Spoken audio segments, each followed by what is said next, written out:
Біздің әлем орындалмаған уәделер әлемі. Біздің әлем сөзінде тұра алмайтын адамдар әлемі.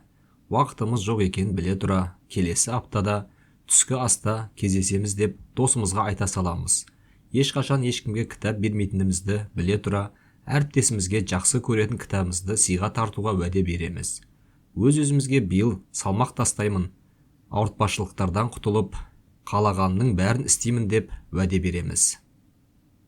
Бірақ осы мақсаттарға жету үшін бәлендей өзгеріске ұмтылмаймыз. Ойыңды ашық айтпасаң, бір күні бұл әдетке айналады. Сөзіңе тұра алмасаң, ертеңгі күні саған ешкім сенбейтін болады. Міне, сол кезде қиналғанның көкесін көресің.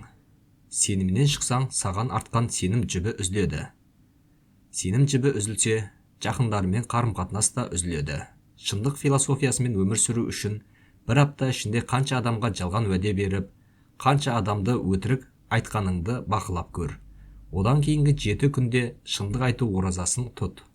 Өзіңе, басқаларға да, өзіме де тек шынайы боламын деп серт бер.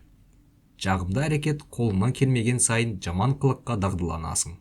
Шындық айтпаған сайын өтірік айтатын боласың. Біреуге уәде бердің бе, сөзіңде тұр. Сөзіңнің тұрлауы жоқ деген атаққа қалғанша, сөзінде тұратын адам болған әлдеқайда артық. Терезе ана айтпақшы, көп сөйлеудің қажеті жоқ.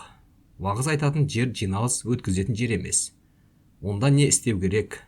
Қолыңа сыпырғышты алып, басқа бір адамның үйін сыпырып бер. Бұл іс 1000 сөзден артық.